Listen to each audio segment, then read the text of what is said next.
Sanibona bafethu, uNkulunkulu unamandla bafethu, uNkulunkulu yena umdali bafethu. Ngibonge bafethu ngama-like, ngibonge ngakho konke okuhle bafethu. Sengibaza bethi Mr. White Miss wasicela i-content, Mr. White Miss wasicela i-content. Hayi bo, nami ngisawu-724, qhubeka ulike, qhubeka ufollow khona ngizobheka wena. Kodwa-ke siqhubeke nomsebenzi kaNkulunkulu bafethu. Kahle kahle lana ngizonibhekisa ngemvula bafethu, ukuthi imvula idaleka kanjani bafethu.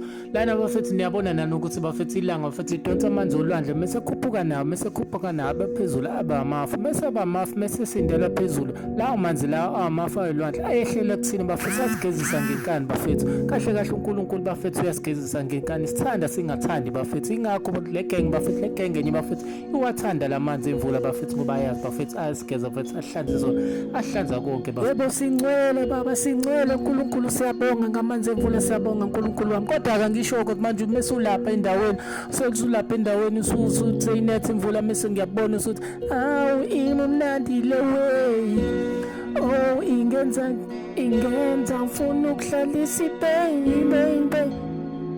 Awu kodwa mshazi avunjalo kahle mshazi, kahle mshazi. Ngiyaxolisa uNkulunkulu, ngiyaxolisa ngicela siqhubeke nomsebenzi. Ngiyaxolisa moya engcwele, khethile wena, khethile umshawazi. Ngiyaxolisa moya engcwele, ngicela siqhubeke nomsebenzi wakho. Enza kanjena mshawazi, bhala wonke amagoals akho, thatha iphepha nepeni ubhale wonke amagoals akho, ubhale yonke into oyidingayo. Lalela-ke mese ubhalile lapho, ubhale ukuthi ziqaqekile ibophe impilo yami, ziqaqekile zonke izinto ey'bophe impilo yami. Nginomusa, nginenhlanhla, nginempumelelo. Ubhale phansi lento uyifunde.